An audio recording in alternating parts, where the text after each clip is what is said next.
Ese día, el día en que se leería el testamento de mi hijo Eduardo, un hombre sin hogar se acercó a mi coche y me impidió subir. Señora, no entre a ese coche. Me dijo con una voz que aún resuena en mi cabeza. Mi corazón se detuvo. La sangre se me heló cuando añadió: su nuera acaba de salir de aquí y la vi haciendo algo extraño debajo de su coche.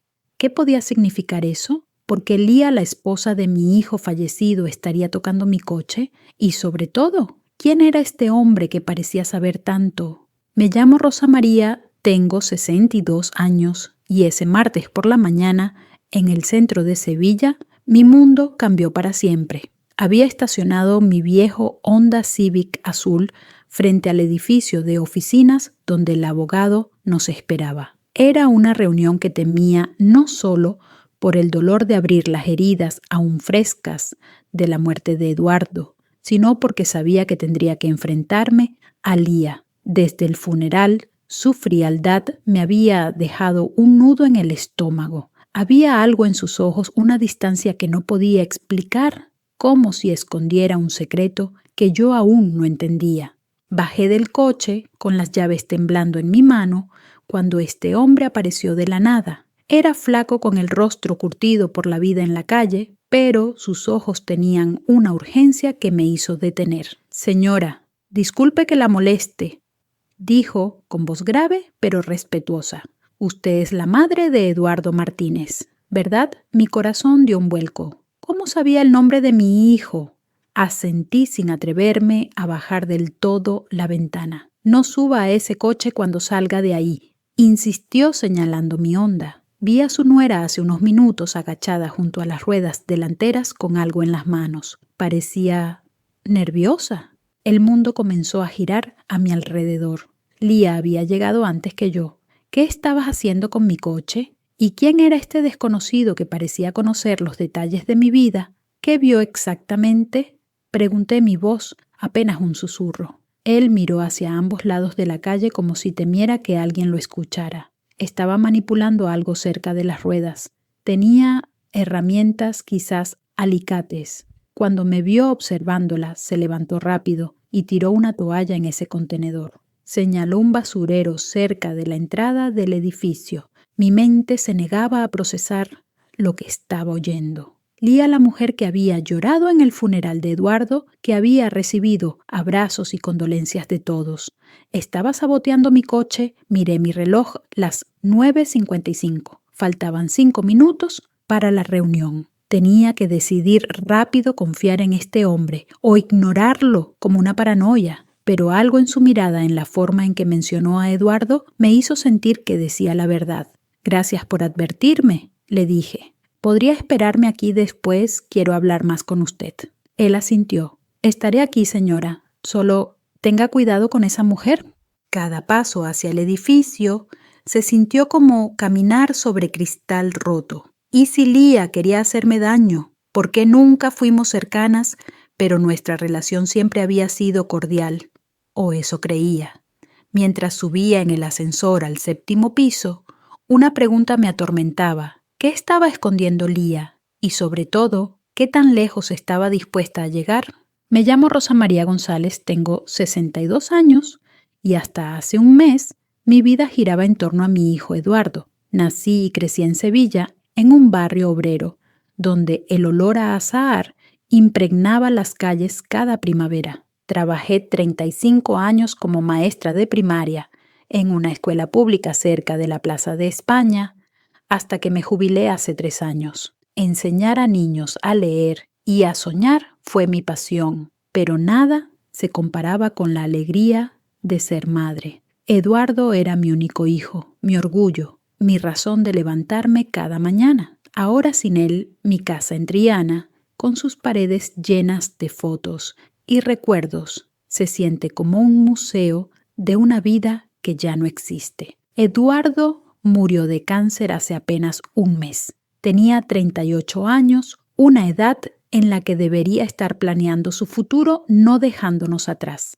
Era arquitecto, un hombre brillante que diseñaba edificios con la misma pasión con la que yo enseñaba. Siempre fue generoso, de esos que saludan al portero por su nombre y preguntan por su familia. Su sonrisa iluminaba cualquier habitación y su bondad era tan grande que a veces me preocupaba que el mundo no la mereciera. Su esposa, Lía Morales, entró en su vida hace 5 años y se casaron 3 años atrás. Lía, de 35 años, es una mujer de rostro afilado y cabello negro rizado, siempre impecable, con una elegancia que a veces me hacía sentir fuera de lugar. Trabaja a media jornada en una oficina de contabilidad, pero nunca hablaba mucho de su vida. Siempre pensé que era reservada, no sospechosa. Ahora, después de lo que ese hombre me dijo frente al edificio, no estoy tan segura.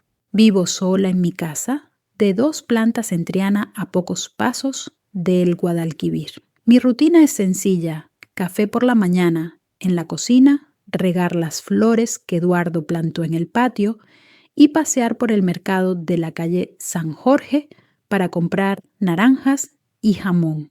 Sevilla es mi hogar, con sus calles empedradas, el bullicio de las terrazas y las campanas de la iglesia que marcan las horas. Pero desde la muerte de Eduardo, incluso el sol sevillano parece más pálido. Cada día es una lucha para no dejarme consumir por el dolor. La reunión para leer su testamento era un trámite que temía no solo por el vacío que sentía, sino porque significaba enfrentarme a Lía. Lía nunca fue una nuera cálida. Durante los 3 años de su matrimonio con Eduardo, mantuvimos una relación correcta, pero distante. Ella asistía a las comidas familiares en mi casa, sonreía cuando tocaba, pero siempre había una barrera invisible. En el funeral sus lágrimas parecían genuinas, pero sus ojos evitaban los míos. Cuando la abracé, su cuerpo estaba rígido, como si no quisiera mi consuelo. Desde entonces, cada vez que hablábamos por teléfono, sus palabras eran frías, casi ensayadas.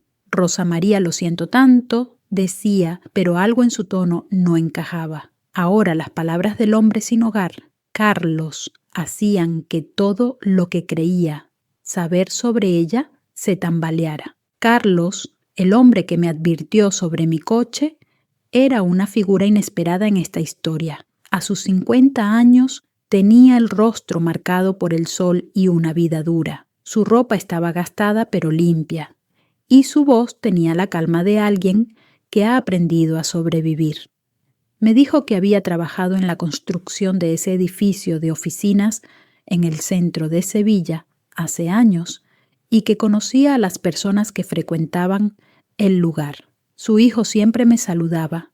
Me dijo con una tristeza que me llegó al alma. Me preguntaba cómo estaba mi día. Incluso me dio un café una vez. Ese era mi Eduardo, siempre viendo a las personas, no solo sus circunstancias. El edificio donde ocurrió todo está en una calle concurrida del centro cerca de la catedral. Es uno de esos lugares modernos con paredes de cristal y aire acondicionado que contrasta con el calor de Sevilla. Cada martes, los bares cercanos se llenan de sevillanos tomando cañas y tapas mientras los turistas pasean con sus cámaras. Esa mañana el aire olía a café recién hecho y a asfalto caliente. Había estacionado mi Honda Civic azul, un coche que Eduardo me ayudó a elegir hace 10 años frente al edificio. Siempre llegaba temprano a todo, una costumbre de mi época como maestra. Necesitaba esos minutos para respirar, para prepararme mentalmente antes de entrar a la sala de conferencias donde me esperaba Lía y el abogado, el licenciado Herrera. Herrera es un hombre de unos 5 años, con gafas de montura fina y un traje impecable, de esos que solo usan los abogados de Sevilla que trabajan con clientes adinerados. Lo conocía porque había ayudado a Eduardo con los papeles de su casa cuando se casó con Lía. Era amable, pero formal, siempre manteniendo las distancias. La sala de conferencias, con sus paredes de vidrio y sillas de cuero, me hizo sentir fuera de lugar, como si estuviera entrando en un mundo que no era el mío. Afuera la ciudad seguía su ritmo, el sonido de las motos las campanas de la Giralda a lo lejos y el murmullo de la gente en las terrazas. Pero dentro de mí todo era silencio roto solo por las palabras de Carlos, resonando en mi cabeza: no suba a ese coche. ¿Por qué Lía estaría tocando mi coche? ¿Qué escondía? La pregunta me quemaba mientras subía en el ascensor. Recordé las veces que Eduardo me hablaba de Lía con cariño, diciendo que ella lo hacía feliz. Pero también recordé pequeños detalles, como Lía siempre insistía en acompañarlo a sus citas médicas sola, cómo evitaba hablar de los tratamientos, cómo parecía aliviada cuando Eduardo empeoró. Había estado ciega todo este tiempo. Mi instinto me decía que algo estaba muy mal, pero no podía imaginar hasta dónde llegaría la verdad. Cuando las puertas del ascensor se abrieron en el 7º piso, sentí un escalofrío. A través de las paredes de vidrio vi a Lía sentada en la sala hablando con el abogado. Su postura era relajada, casi confiada, como si estuviera en control de todo. Pero cuando me vio entrar, su rostro cambió. Fue un instante, pero lo vi. Sus ojos se abrieron, su piel palideció y por un segundo pareció que el mundo se le venía abajo. ¿Qué significaba esa reacción? ¿Sabía algo que yo aún no entendía? Al abrir la puerta de la sala de conferencias, sentí un peso en el pecho que me dificultaba respirar.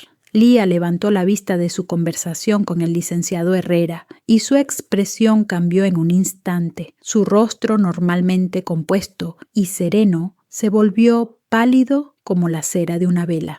Sus ojos se abrieron de par en par, como si estuviera viendo un fantasma regresando de entre los muertos. Rosa María, dijo el abogado, levantándose con una sonrisa profesional para darme la mano. Justo a tiempo, ya podemos comenzar. Pero antes de que pudiera terminar la frase, Lía se puso de pie de golpe, tambaleándose, como si el suelo se moviera bajo sus pies. Su mano derecha se llevó al pecho y comenzó a jadear un sonido ronco y agitado que llenó la habitación. «Lía, ¿estás bien?», pregunté por instinto, aunque el miedo que Carlos me había infundido aún latía en mis venas. Ella me miró fijamente, su boca abriéndose y cerrándose, como si las palabras se le atascaran en la garganta. Tú deberías estar», murmuró su voz entrecortada y apenas audible, y entonces, sin más, sus ojos se pusieron en blanco y se desplomó sobre la mesa, con un golpe sordo que resonó en el silencio de la sala. El licenciado corrió hacia ella, mientras yo me quedé paralizada junto a la puerta, mi mente dando vueltas. ¿Qué había querido decir con «tú deberías estar»? ¿Debería estar dónde? Muerta. Las palabras de Carlos volvieron a mí como un eco. «No suba a ese coche». Lía había esperado que yo no llegara a esa reunión, que algo me pasara en el camino de vuelta. El abogado aflojó el cuello de su blusa y le puso un vaso de agua fría en las muñecas, mientras yo observaba desde lejos, incapaz de moverme. 12 minutos eternos hasta que llegó la ambulancia. 12 minutos en los que Lía recuperó lentamente la conciencia, parpadeando confusa mientras el licenciado la atendía. Cuando abrió los ojos por completo, su mirada se clavó en mí, una mezcla de miedo, confusión y algo más oscuro, algo que me ponía la piel de gallina. Era culpa lo que veía en esos ojos. «No necesito ir al hospital», murmuró cuando llegaron los paramédicos, su voz débil pero insistente. «Solo fue el estrés. Han sido días muy difíciles desde que Eduardo...». Su voz se quebró al mencionar el nombre de mi hijo, pero no me convenció. Era como si estuviera actuando, recitando un guión que había ensayado 1000 veces. Los paramédicos la revisaron rápidamente, signos vitales estables, presión normal. Sugirieron un chequeo más profundo en el hospital, pero Lía se negó rotundamente, incorporándose con una determinación que me sorprendió. Rosa María dijo cuando nos quedamos a solas con el abogado, su voz ahora más calmada, casi dulce: «Perdona por haberte asustado. Es que verte me recordó tanto a Eduardo. A veces olvido que ya no está». Sus palabras sonaban falsas, como si las hubiera sacado de una telenovela. Durante los 3 años que estuvo casada con mi hijo, nunca había mencionado que Eduardo y yo nos pareciéramos. De hecho, él había heredado los rasgos de su padre: ojos oscuros, mandíbula fuerte. Yo soy más menuda, con el cabello gris plateado y las arrugas que los años en la escuela me han dejado.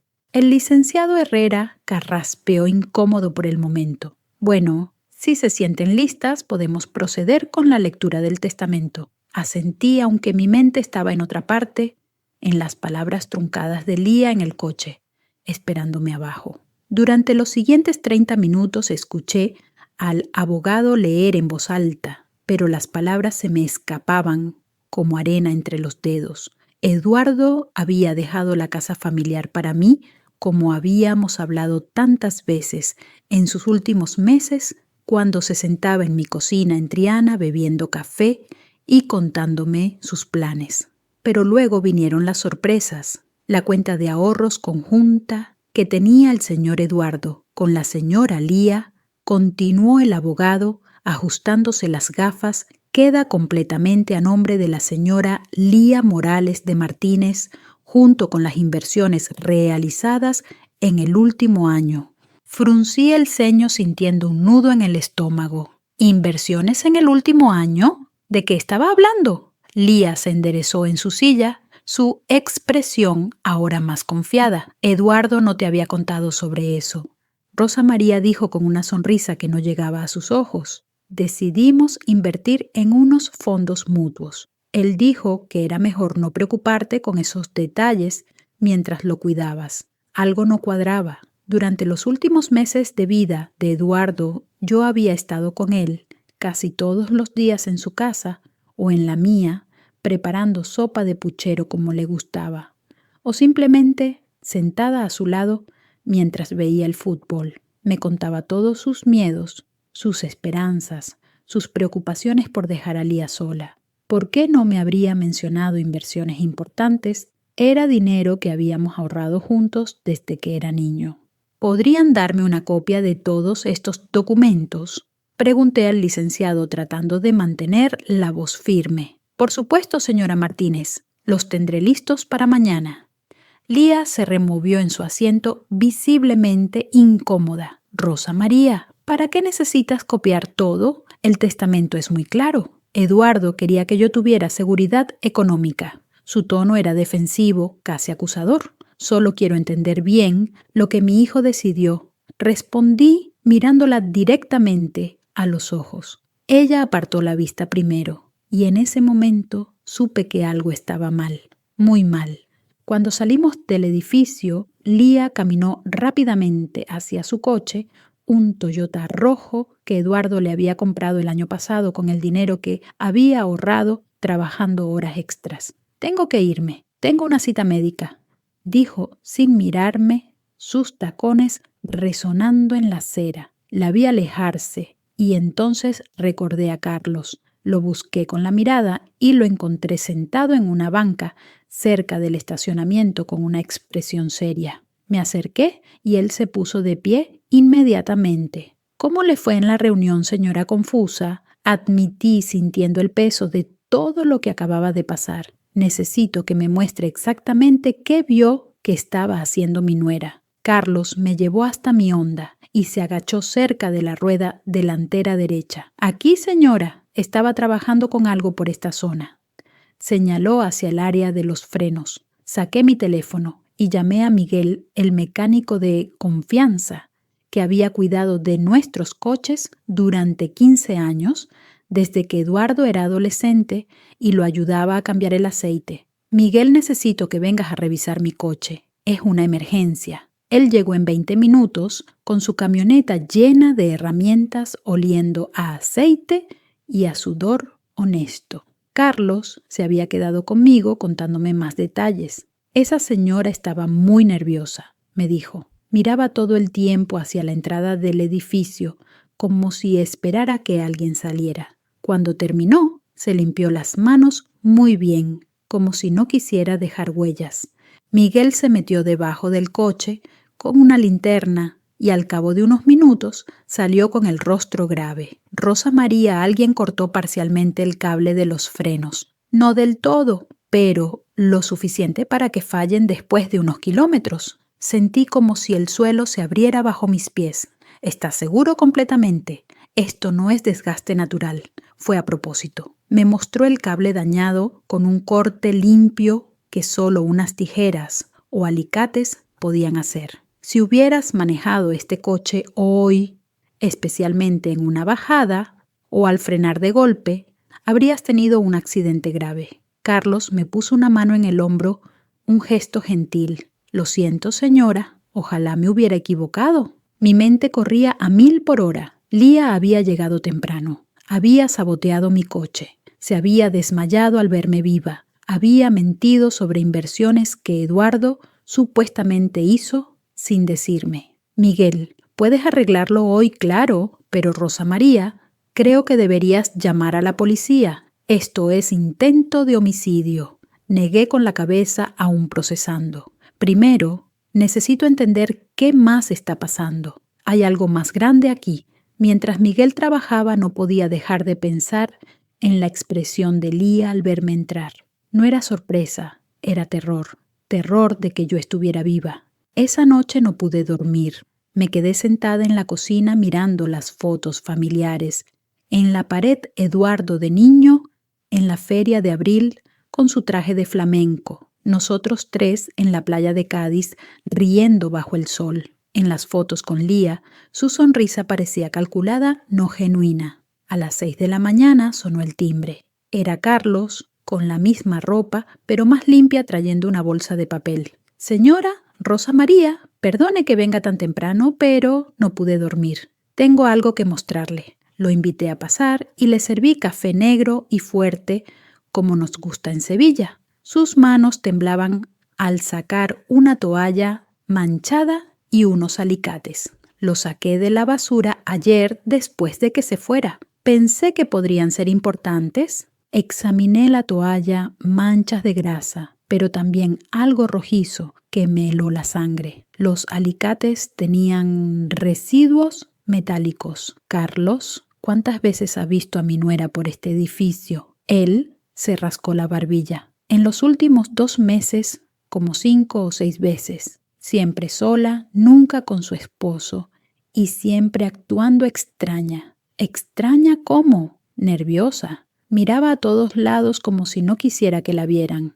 Una vez salió llorando, pero cuando me vio paró en seco como si fuera fingido. Mi estómago se contrajo. Eduardo nunca la acompañaba. Las últimas veces que vi a su hijo, se veía muy enfermo, más delgado, más pálido. Me daba pena porque siempre había sido tan fuerte. Algo horrible se formaba en mi mente. Carlos, hay oficinas médicas en ese edificio, sí, en el 4º piso, y una farmacia en el 1º. Mis manos temblaron. En los últimos meses, Lía insistía en ir sola a las citas médicas de Eduardo. Es doloroso para ti verlo sufrir, me decía. Déjame encargarme. Y yo tonta había confiado. Señora, ¿hay más?, continuó Carlos. La última vez hace 3 semanas la seguí porque algo me pareció sospechoso. Entró al 4º piso 1 hora. Bajó con una bolsa de la farmacia satisfecha. 3 semanas atrás, Eduardo empeoró drásticamente.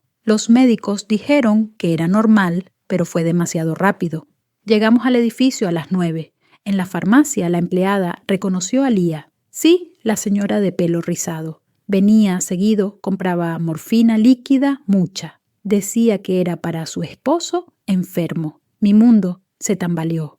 Eduardo tomaba morfina para el dolor, pero regulada. ¿Por qué Lía compraría más? La última vez hace 1 mes compró varios frascos. Me pareció mucho, pero insistió. Subimos al 4º piso. En el consultorio del doctor Ramírez, él la recordó. Venía preguntando sobre sobredosis de medicamentos, específicamente morfina. Decía que era para seguros por muerte accidental.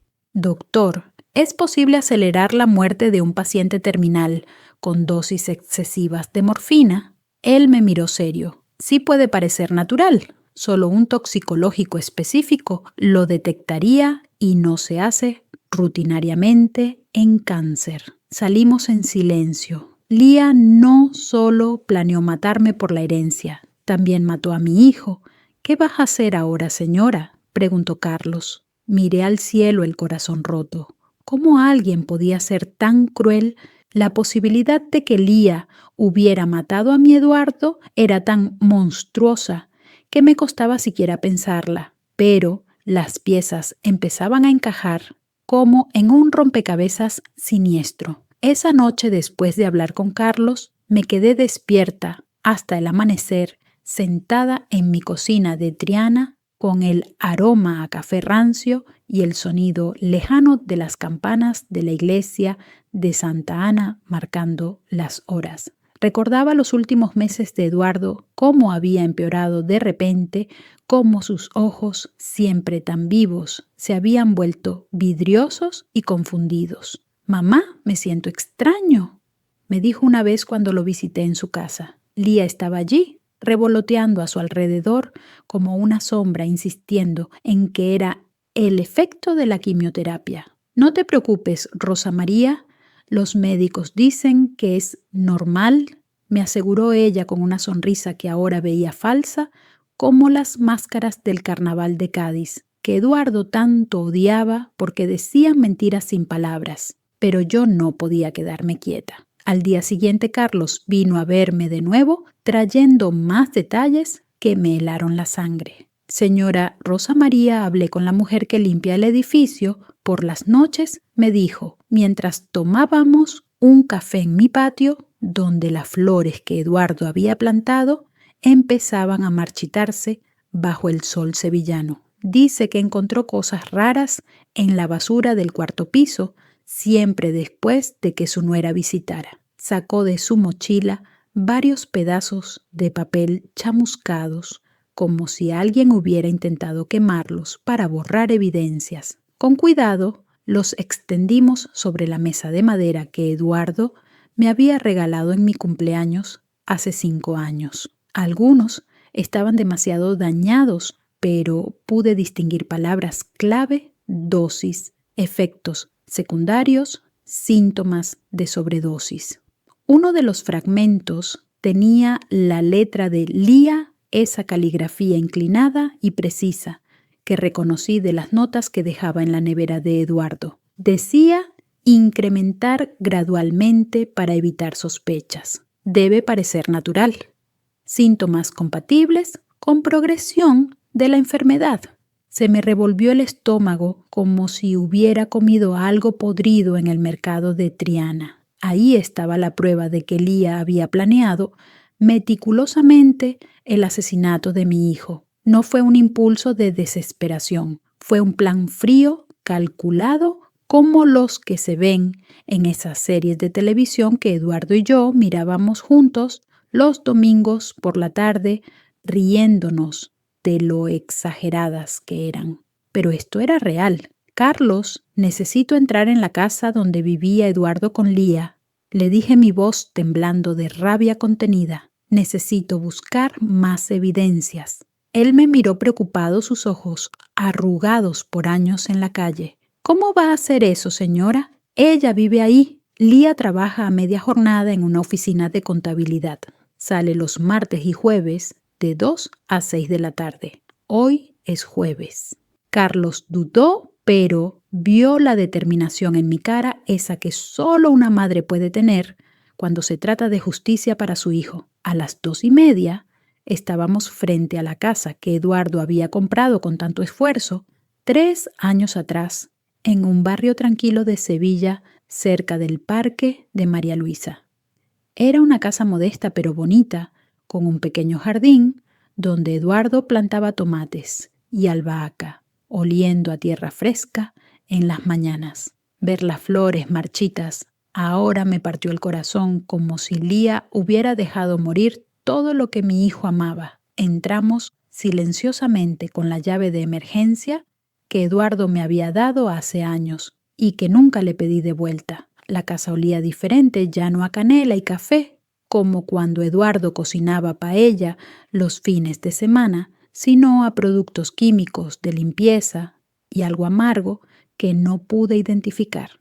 Revisemos su habitación, susurré el corazón, latiéndome fuerte en el pecho. El dormitorio principal había cambiado por completo. Eduardo tenía fotos nuestras en la mesita de noche. Una de nosotros en la Semana Santa con los pasos pasando por las calles empedradas.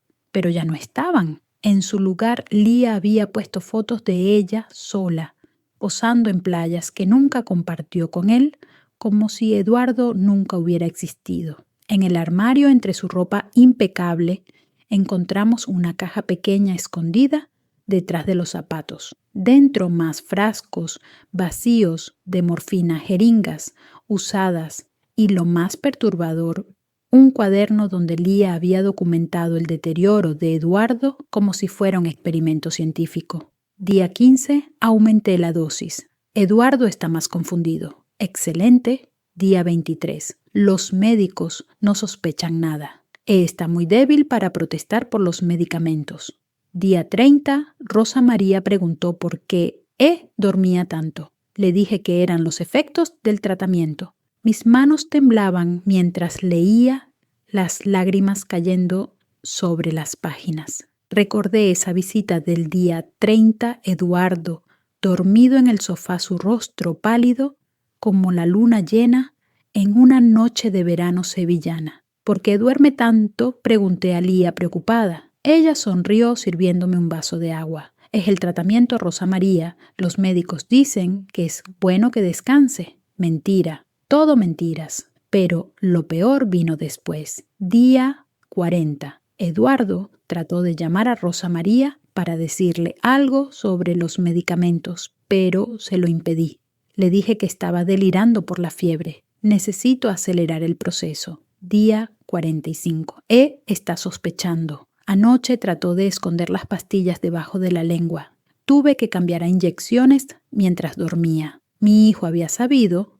En sus últimos días, Eduardo había sabido que algo estaba mal, pero estaba demasiado débil, confundido por las drogas que ella le inyectaba. Me derrumbé en el suelo del armario, sollozando en silencio, recordando su voz débil en una llamada: «Mamá, ven pronto, quiero decirte algo». Pero Lía siempre estaba allí, interrumpiendo, cambiando el tema. «Señora, mire esto», dijo Carlos desde el baño, sacándome de mis recuerdos. Había encontrado un frasco de morfina líquida sin abrir, escondido detrás de los productos de limpieza, como si Lía estuviera preparada para más. Pero el descubrimiento más impactante estaba en el último cajón del escritorio de Eduardo, una carta con su letra temblorosa, fechada 5 días antes de su muerte. «Mamá, si estás leyendo esto, es porque algo me pasó.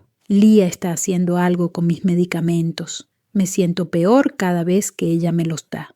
Traté de decírtelo cuando viniste ayer, pero ella siempre está presente. Tengo miedo, mamá. No creo que vaya a salir de esta, pero no de la forma que los doctores dicen. Te amo, cuídate de ella. Eduardo». Lloré como no lo había hecho desde el funeral, el papel arrugándose en mis manos. Mi pobre Eduardo Noble. Hasta el final había muerto sabiendo la verdad, sintiéndose traicionado por la mujer que juró amarlo en la iglesia de San Isidoro, donde se casaron bajo el olor a incienso y las bendiciones de los amigos.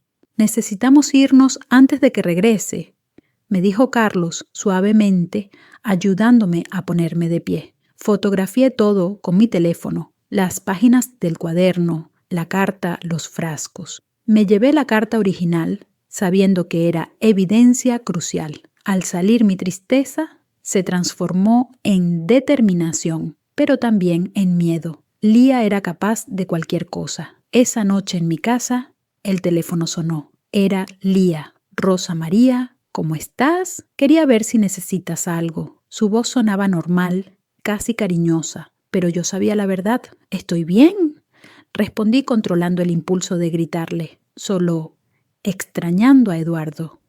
«Yo también», dijo ella con un suspiro que ahora oía falso. Colgué el corazón acelerado.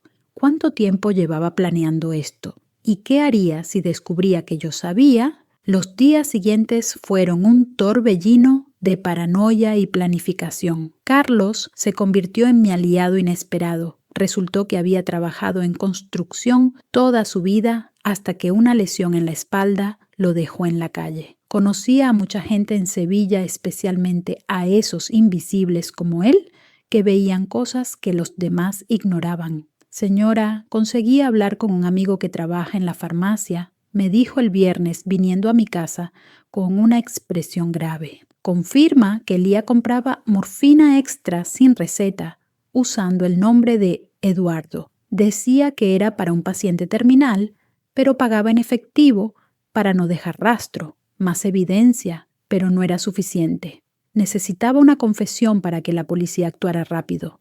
Recordé una conversación con Eduardo meses antes de su diagnóstico. Mamá Lía es ambiciosa, pero me ama, me dijo mientras paseábamos por el Alcázar oliendo a naranjos en flor. ¿Cómo pude no ver las señales? Ella siempre preguntaba por el dinero, por el seguro de vida que Eduardo tenía por su trabajo. Es para nuestro futuro, decía. Ahora veía que era para el suyo solo. Decidí tenderle una trampa. Le envié un mensaje: necesito hablar contigo sobre algo importante. Podemos vernos en el café donde solías ir con Eduardo. ¿Es sobre la herencia? Su respuesta llegó rápido. Por supuesto, Rosa María. ¿A qué hora? A las 3. Elegí ese café en el centro donde Eduardo le pidió matrimonio 3 años atrás, con velas y una guitarra flamenca de fondo. Pensé que el lugar la desestabilizaría emocionalmente. Carlos estaría cerca con una grabadora pequeña que consiguió de un amigo en seguridad. Practiqué frente al espejo actuar como si no supiera nada, pero guiarla a confesar. Llegué temprano eligiendo una mesa en la esquina, el aroma a café y churros llenando el aire. Mis manos sudaban. Recordaba cómo Eduardo amaba ese lugar, pidiendo siempre un cortado doble. Lía llegó a las 3 vestida con un vestido nuevo, el cabello arreglado, como si estuviera celebrando algo. No parecía una viuda en duelo. Rosa María, te ves cansada, dijo, sentándose, su voz dulzona. ¿Has estado durmiendo bien? Es difícil desde que Eduardo se fue, respondí observándola. Por un momento algo brilló en sus ojos, una microsonrisa que ocultó rápido. Lo entiendo, yo también lo extraño mucho. Mentirosa, pensé. Lía quería hablar porque me surgieron dudas después de la reunión con el abogado. Se tensó. ¿Qué dudas? Sobre las inversiones, Eduardo nunca me habló de ellas. Conocía todos sus planes financieros. Se reclinó calculando. No te contaba todo, especialmente al final, cuando estaba confundido por los medicamentos. Esa palabra confundido me dolió como un puñal. Supongo que tienes razón. Los médicos dijeron que su deterioro fue normal, ¿verdad? Sus ojos se iluminaron con un orgullo perverso. Eduardo tuvo suerte de no sufrir mucho. Los medicamentos ayudaron a que fuera pacífico. ¿Tú le administrabas los medicamentos? Sí, por supuesto. Era importante mantener el horario. Él se olvidaba hacia el final. Otra mentira. Eduardo era meticuloso. Debe haber sido difícil verlo deteriorarse tan rápido. Bajó la mirada, pero vi satisfacción en sus ojos. Fue duro, pero al menos no sufrió mucho tiempo. Tal vez las últimas 6 semanas. Exacto el tiempo de sus visitas al edificio. Lía, ¿puedo preguntarte algo personal? ¿Alguna vez sentiste que Eduardo hubiera vivido más con un tratamiento diferente? Su respuesta me heló. Cuando amas a alguien, a veces la mejor forma es asegurar que no sufran innecesariamente. ¿Qué quieres decir? Se inclinó bajando la voz. Si alguien va a morir de todas formas, ¿no sería compasivo acelerar el proceso? Estaba a punto. Estoy diciendo que Eduardo tuvo suerte de tener a alguien que lo amaba tanto para asegurar que sus últimos días no fueran agonía prolongada. Ahí estaba la confesión velada. Lía, aumentaste las dosis de morfina. Sonrió fría, lo liberé y ahora tengo los recursos para vivir la vida que quise. La máscara caía. Eduardo al final sirvió para algo útil. Y el sabotaje a mi coche se enderezó. ¿Qué sabes? Sé que cortaste los frenos. Su expresión cambió a frialdad. Bueno, si lo sabes, no puedo permitir que andes contando historias. ¿Me amenazas? Accidentes pasan especialmente a mujeres mayores solas. El miedo me invadió, pero tenía la grabadora. Carlos se acercó. ¿Todo bien aquí? Lía se sobresaltó. Perfecto. Pero Carlos dijo, señora, todo ha sido grabado y transmitido a la policía. Lía palideció. ¿Qué cómo si fuera planeado? Entraron 3 oficiales. Lía Morales de Martínez está arrestada por sospecha de homicidio e intento de homicidio. Mientras la esposaban, algo cayó una jeringa. Me miró con odio. Esto no ha terminado. Los días siguientes fueron caos. Declaraciones, exhumación del cuerpo de Eduardo. Los resultados confirmaron sobredosis de morfina. La carta, el cuaderno, la grabación, evidencia irrefutable. Pero en el juicio Lía negó todo, llorando como una actriz. Lo amaba, dijo. Mi corazón se rompía recordando a Eduardo. ¿Cómo pudo traicionarlo así? Lo que pasó después en el café se desarrolló como una escena de una película de suspense, de esas que Eduardo y yo veíamos juntos en las noches de invierno, acurrucados en el sofá con una manta y un tazón de chocolate caliente. Lía se había inclinado hacia adelante sobre la mesa, sus ojos brillando con una maldad que nunca había imaginado posible en una persona que había formado parte de mi familia. Sus palabras siguientes confirmaron todos mis peores temores y sentí como si el mundo se detuviera a mi alrededor, el bullicio del café, el tintineo de las tazas, el aroma a café recién molido, las risas de los clientes en las mesas vecinas, se desvaneciera en un silencio ensordecedor. Rosa María, fuiste una buena suegra, pero siempre fuiste un obstáculo, dijo Lía, su voz ahora venenosa, cargada de un resentimiento que debía haber estado acumulando durante años como una tormenta que se forma lentamente sobre el Guadalquivir antes de desatarse. Eduardo te adoraba demasiado. Cada vez que yo sugería que nos mudáramos lejos, quizás a Madrid o Barcelona, para empezar de nuevo, él decía que no podía dejarte sola aquí en Sevilla con tus rutinas y tus recuerdos. Cada vez que quería hacer algo con su dinero, con nuestro dinero, él consultaba contigo primero como si fueras la dueña de todo. Su tono era acusador y por primera vez vi la verdadera Lía sin la máscara de la nuera perfecta que había interpretado en las comidas familiares, en las fiestas de Navidad, donde traía turrón y fingía interesarse por mis anécdotas de la escuela. Al principio intenté mantener la calma, recordando el plan que Carlos y yo habíamos trazado esa mañana en mi cocina, con el sol filtrándose por las persianas y el olor a pan tostado en el aire, pero sus palabras me golpeaban como puñetazos. Pensé que podía esperarte.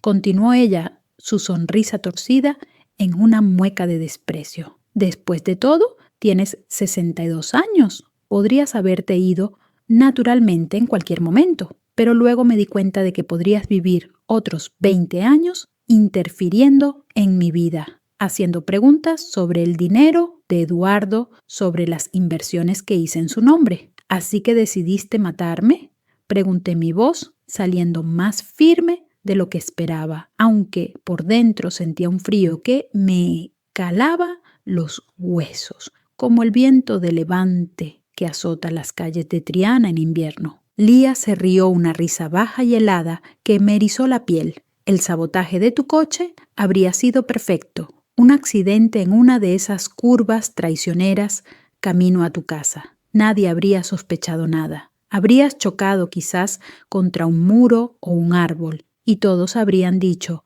pobre Rosa María, con el dolor por Eduardo no estaba atenta al volante. Su descripción era tan vívida que pude imaginarlo mi onda azul derrapando los frenos, fallando el impacto que me habría silenciado para siempre. Pero ese maldito vagabundo escupió su rostro, contorsionándose de frustración. Lo vi mirándome desde la calle, pero no pensé que te diría nada. ¿Quién iba a creerle aún sin techo? El corazón me latía con fuerza, pero no era solo miedo. Era una rabia profunda, la rabia de una madre que ha perdido a su único hijo y ahora descubre que fue por la codicia de esta mujer. ¿Y Eduardo? ¿Por qué lo mataste a él? También pregunté, mi voz temblando. Ahora, recordando la carta que encontré en su escritorio, sus palabras temblorosas pidiendo ayuda. Lía se rió de nuevo esta vez con un toque de arrogancia que me revolvió el estómago. También Rosa María Eduardo fue el plan principal. Tú solo eras la limpieza, el detalle final para asegurarme de que todo quedara en mis manos. El mundo se tambaleó a mi alrededor como si el café entero girara. ¿Realmente pensaste que me casé con tu hijo por amor? Eduardo era dulce, sí, pero también ingenuo y con dinero. El seguro de vida que tenía por su trabajo vale 300.000 euros, más la casa, más las cuentas de ahorros. Era una inversión a futuro. Sus palabras me golpearon como un rayo. Recordé el día de su boda en la iglesia de San Isidoro, con el olor a flores y el sonido de las campanas repicando en el aire cálido de Sevilla. Eduardo estaba radiante, sus ojos llenos de amor, mientras le ponía el anillo a Lía. Yo, sentada en el primer banco, había llorado de felicidad pensando que mi hijo había encontrado a alguien que lo cuidaría. ¿Cómo pude estar tan ciega? ¿El cáncer fue un regalo del cielo? Continuó ella, su voz fría como el mármol de la catedral. Me dio la cobertura perfecta. Todos esperan que un paciente de cáncer muera eventualmente. Solo tuve que acelerar el proceso un poco con dosis extras de morfina que conseguí en esa farmacia del edificio. Nadie pregunta cuando dices que es para aliviar el dolor de un moribundo. ¿Cuánto tiempo llevabas planeando esto? Pregunté, mi voz, ahora un susurro, pero con una fuerza interior que surgía de algún lugar profundo. Quizás del mismo lugar donde guardaba los recuerdos de Eduardo niño corriendo por el patio con sus juguetes. Lía se encogió de hombros como si estuviera hablando de un plan de vacaciones. Desde antes de casarme con él, sabía sobre su predisposición genética al cáncer. Tu familia tiene un historial, ¿verdad? Su padre murió joven de lo mismo cuando Eduardo tenía solo 15 años. Esperé pacientemente y cuando finalmente le diagnosticaron, supe que era mi oportunidad. Era cierto, mi esposo, el padre de Eduardo, había muerto joven, dejando un vacío que solo mi hijo pudo llenar.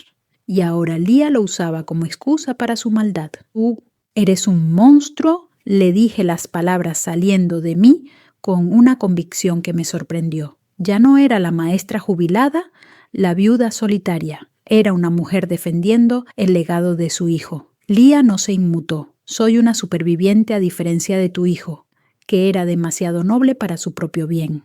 ¿Sabes lo que me dijo en sus últimos días conscientes? No quería escuchar, pero ella continuó su voz, goteando veneno. Me dijo que me amaba y que esperaba que yo fuera feliz después de que él se fuera. Incluso mientras estaba muriendo por mi culpa, estaba preocupado por mi felicidad.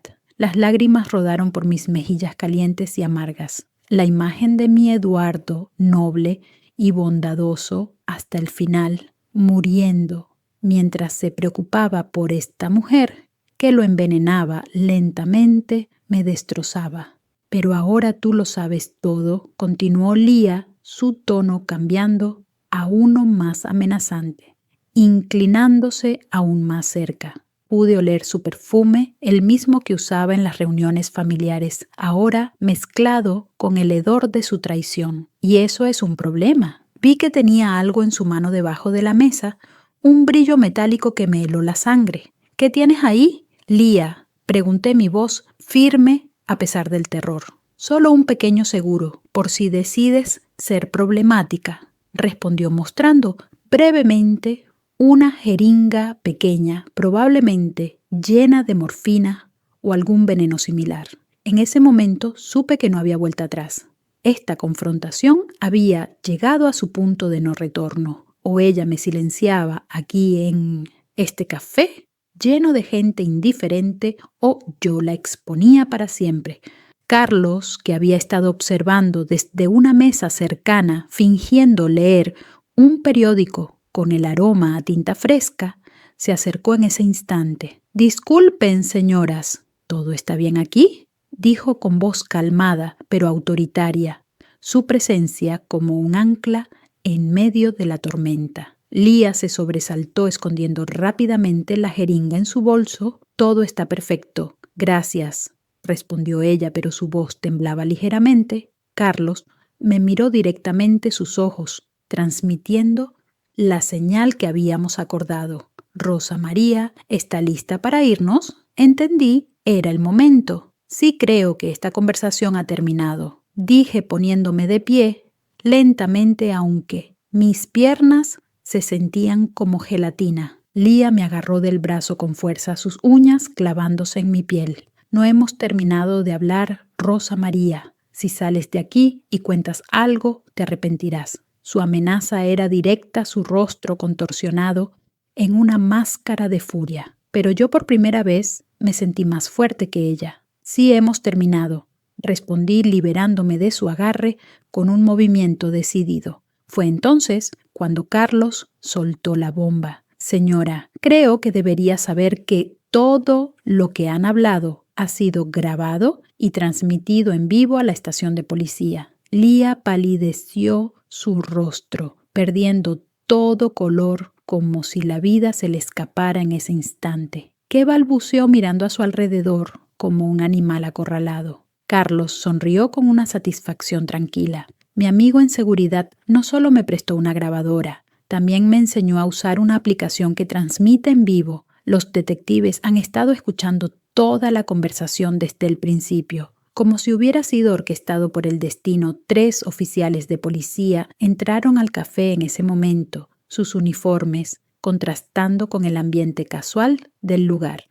El líder, un hombre fornido con bigote, se acercó directamente. «Lía Morales de Martínez», dijo con voz autoritaria. Lía se puso de pie bruscamente y la jeringa cayó al suelo, con un tintineo que resonó en el silencio repentino del café. «Está arrestada por sospecha de homicidio en la persona de Eduardo Martínez e intento de homicidio en la persona de Rosa María González». Mientras la esposaban, Lía me miró con puro odio, sus ojos como dagas. «Esto no ha terminado, Rosa María. Saldré y te encontraré». Pero yo, sosteniendo su mirada, respondí con una calma que surgía de la justicia por mi hijo. «Sí, Lía, esto ha terminado. Eduardo puede descansar en paz ahora». Los clientes del café nos miraban atónitos, el bullicio detenido, como si todos hubieran sido testigos de un drama teatral. Carlos me puso una mano en el hombro, un gesto de apoyo que me recordó que no estaba sola. En ese momento sentí una liberación profunda, pero también el peso irrevocable de lo que había pasado. No había vuelta atrás. Lía sería juzgada, pero el dolor por Eduardo permanecería un recordatorio eterno de la traición y el amor perdido. Los días siguientes al arresto de Lía en el café fueron un torbellino de emociones y procedimientos que me dejaron exhausta, pero también con una sensación de alivio que no había sentido desde la muerte de Eduardo. La policía se llevó la grabación que Carlos había hecho junto con la jeringa que había caído al suelo, un objeto pequeño pero siniestro que confirmaba sus intenciones mortales. Me interrogaron durante horas en la comisaría del centro de Sevilla, donde el olor a café rancio y papeles viejos me recordaba a las largas noches que pasé cuidando a Eduardo en el hospital. Les entregué todo, la carta de mi hijo, el cuaderno con sus anotaciones meticulosas, los frascos de morfina vacíos que encontramos en su casa y las fotos que tomé con mi teléfono. Cada detalle era una pieza más en el puzzle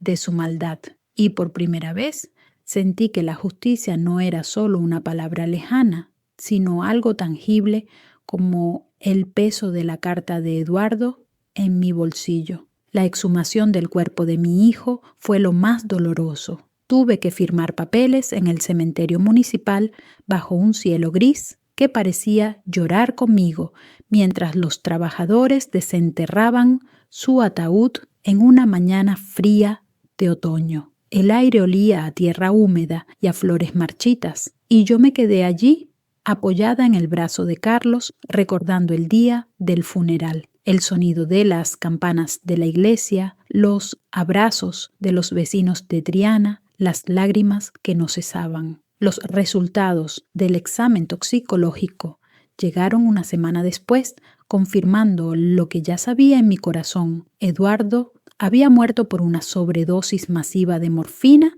administrada aproximadamente 6 horas antes de su muerte oficial. También encontraron trazas de otros sedantes que Lía usó para mantenerlo inconsciente en sus últimas horas, asegurándose de que no pudiera pedir ayuda. El doctor que firmó el informe me miró con compasión. Señora González, esto no fue natural. Fue un asesinato disfrazado de enfermedad. Lía fue acusada formalmente de homicidio e intento de homicidio. Durante el juicio, que duró 3 meses en los tribunales de Sevilla, ella negó todo con una actuación digna de una telenovela. Lloraba en el estrado, diciendo que amaba a Eduardo, que todo era un malentendido, que las dosis extras eran para aliviar su sufrimiento. Pero la evidencia era irrefutable, la grabación del café donde confesaba sin remordimientos, el cuaderno con su letra detallando el plan, la carta de Eduardo pidiendo ayuda. Los testigos como el doctor Ramírez y la farmacéutica confirmaron sus visitas sospechosas al edificio. Carlos testificó también su voz firme, a pesar de su vida en la calle, describiendo cómo la vio sabotear mi coche. El juez, un hombre mayor con gafas gruesas, la condenó a cadena perpetua sin posibilidad de libertad condicional. Al oír el veredicto, Lía me miró desde el banquillo con ese mismo odio puro, pero yo le devolví la mirada con serenidad. No era venganza lo que sentía. Era un cierre para mi Eduardo, que ahora podía descansar en paz, sabiendo que su asesina pagaría por su crimen. 3 meses después del juicio, me encontré sentada en el jardín de mi casa en Triana, el mismo donde Eduardo jugaba de niño persiguiendo mariposas bajo el sol sevillano. Las flores que él había plantado, rosas rojas y jazmines que perfumaban el aire en primavera, ahora florecían de nuevo bajo mis cuidados, como si su espíritu las hubiera revivido. Carlos venía a visitarme cada semana, trayendo pan fresco del mercado o simplemente compañía. Se había convertido en más que un aliado. Era un amigo verdadero, alguien que había arriesgado su seguridad por mí. ¿Cómo se siente, señora Rosa María?, me preguntó un día mientras tomábamos un café bajo la sombra de un naranjo. Triste, pero aliviada, admití, sintiendo el peso del pasado levantarse lentamente de mis hombros. Eduardo puede descansar en paz ahora. Él asintió, sus ojos llenos de una sabiduría ganada en las calles. Y usted también puede descansar en paz. Miré hacia las flores, recordando las palabras de Eduardo en su carta. Te amo, cuídate de ella. Pero esa noche sola en mi casa, saqué la carta una vez más y noté algo que no había visto antes, escrito con lápiz muy claro en la última línea. Pero no dejes que el odio consuma tu corazón. Siempre fuiste más fuerte que cualquier maldad. Mi Eduardo, incluso en sus momentos más oscuros, se había preocupado por mi bienestar emocional, recordándome que el amor es más poderoso que el rencor. Doblé la carta con cuidado y la guardé en mi caja de recuerdos junto a fotos de su infancia y un mechón de su cabello que guardé del funeral. El dinero de la herencia, el seguro de vida de Eduardo, todo lo que Lía había codiciado, ahora era mío legalmente, pero no lo quería para mí sola. Carlos, hay algo que he estado pensando, le dije un día soleado mientras regábamos el jardín juntos. ¿Qué es eso, señora? Quiero usarlo para algo bueno, algo que habría hecho feliz a Eduardo. Él me miró curioso. Hay muchas personas como usted que han tenido mala suerte, pero son buenas personas. Quiero crear un pequeño fondo para ayudar a gente que necesita una segunda oportunidad, clases de oficios, un techo temporal o simplemente un café y una conversación. Los ojos de Carlos se llenaron de lágrimas. Eduardo estaría orgulloso de usted, señora Rosa María. Espero que sí, respondí sintiendo una paz que no había conocido en meses. Con el tiempo el fondo creció. Vecinos de Triana contribuyeron y pronto ayudamos a varios, un joven sin hogar que ahora trabaja en construcción, una madre soltera que pudo terminar sus estudios. Cada historia de éxito me recordaba a Eduardo su generosidad infinita. No fue fácil. Aún había noches en que lloraba por él, oliendo su colonia en una vieja camisa que guardé. Pero la vida continuaba como el río Guadalquivir que fluye sin parar. A los 62 años había aprendido que nunca es demasiado tarde para ser fuerte, para luchar por la justicia y para encontrar nuevos propósitos. Lía había pagado por sus crímenes, Eduardo había sido vengado y yo había encontrado una forma de honrar su memoria, transformando el dolor en algo positivo. La justicia había llegado silenciosamente, pero había llegado. Y por primera vez, desde la muerte de mi hijo, pude dormir en paz con el sonido de las campanas de la iglesia arrullándome como una canción de cuna. Me alegra haber compartido esta historia contigo. ¿Desde qué ciudad me estás viendo? Comenta abajo para que sepa hasta dónde ha llegado mi relato. Gracias por escucharme con el corazón abierto. Si te ha tocado, suscríbete al canal para más historias como esta, llenas de vida, amor y lecciones que nos unen. Nos vemos en el próximo video. Cuídate mucho